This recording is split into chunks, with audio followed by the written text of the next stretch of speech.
नमस्कार दोस्तों। लगभग 170 साल पहले इंडिया के अंदर रेलवे सिस्टम का शुरुआत किया गया था और तब से लेकर आज तक रेलवे सिस्टम भारत के अंदर एक बहुत बड़ी ट्रांसपोर्टेशन की जरिया होकर खड़ा हुआ है।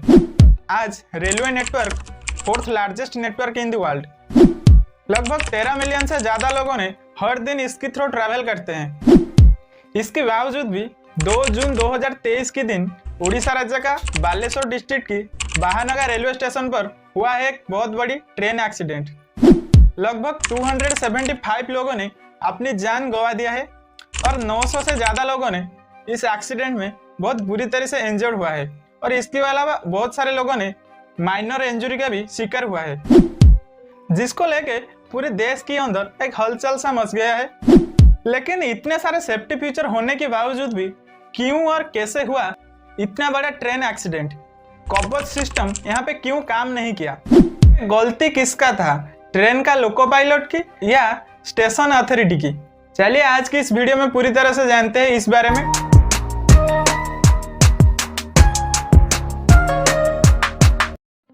दोस्तों, 2 जून की शाम के टाइम पर हावड़ा करमंडल एक्सप्रेस चेन्नई की तरफ आ रहा था और जिसका स्पीड लगभग 280 किलोमीटर पर आवर था और ठीक उसी समय में जसवंतपुर हावड़ा एक्सप्रेस हावड़ा की तरफ जा रहा था। और क्योंकि ये दोनों एक्सप्रेस था, इसलिए स्टेशन की ऑफलाइन और डाउन लाइन को खाली करने के लिए वहां से पहले से मौजूद दोनों मालगाड़ी को मेन लाइन से हटाकर लूप लाइन में खड़ा कर दिया गया।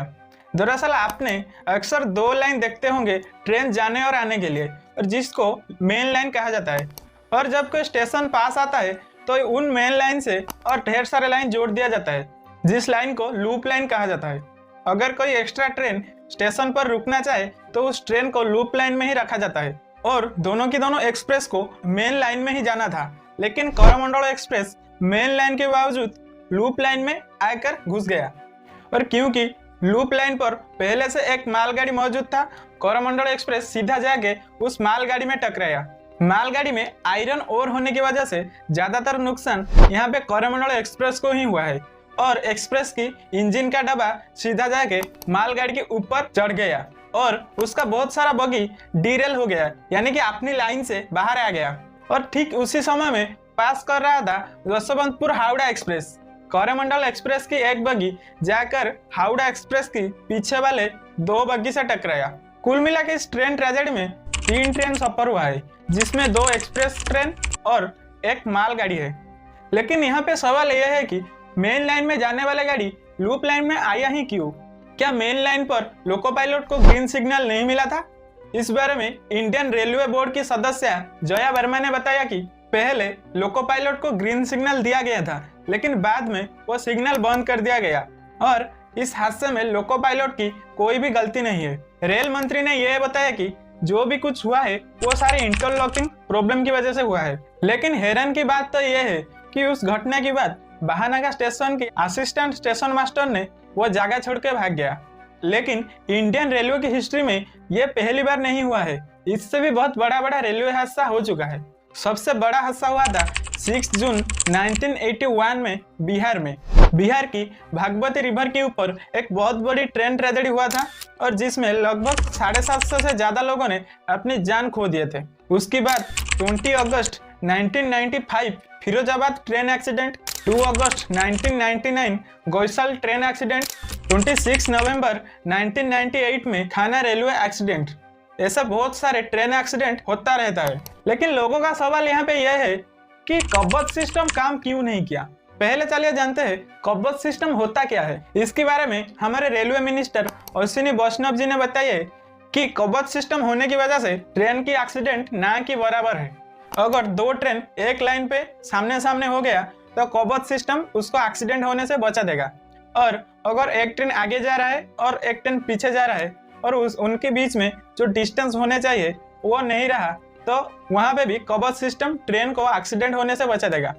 इसी तरह बहुत बेनिफिट है कवच सिस्टम की। लेकिन कवच सिस्टम यहाँ पे क्यों काम नहीं किया?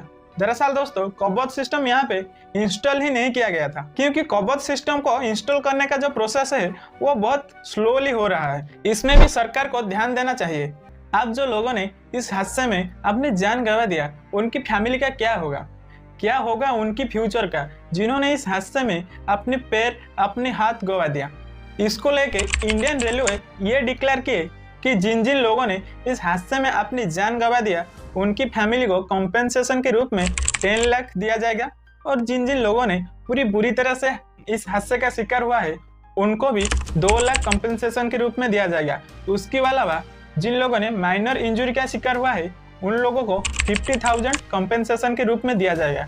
इसके साथ साथ हमारे सेंट्रल गवर्नमेंट ने भी कॉम्पेंसेशन के रूप में जिन लोगों ने अपनी जान गंवा दिया उनकी फैमिली को 2 लाख, और जिन लोगों ने इस हादसे का शिकार हुआ है उनको 50,000 देंगे। लेकिन क्या जिन लोगों ने इस हादसे में अपनी जान गंवा दिया उनकी जान का कीमत सिर्फ 10-12 लाख है? क्या इस 10-12 लाख में उनकी फैमिली पूरी जिंदगी काट पाएगा? इंडियन रेलवे के अंदर लगभग 12 लाख से ज़्यादा लोगों ने जॉब करते हैं। अगर इन 275 लोगों की फैमिली में से एक एक को अपनी एजुकेशनल दम पर एक जॉब दिया जाए रेलवे के अंदर, तो उनमें बुरा क्या है? सरकार को यहाँ पे उन लोगों की फ्यूचर के बारे में भी सोचना चाहिए। वीडियो एंड करने से पहले मैं उन लोगों को अपने दिल से धन्यवाद देना चाहूँगा जिन लोगों ने अपनी जान का दवा पर लगा के रेस्क्यू ऑपरेशन में हेल्प किया है, और जिन जिन लोगों ने हॉस्पिटल में इलाज होने वाले पेशेंट के लिए ब्लड डोनेट किए हैं। जय जगन्नाथ।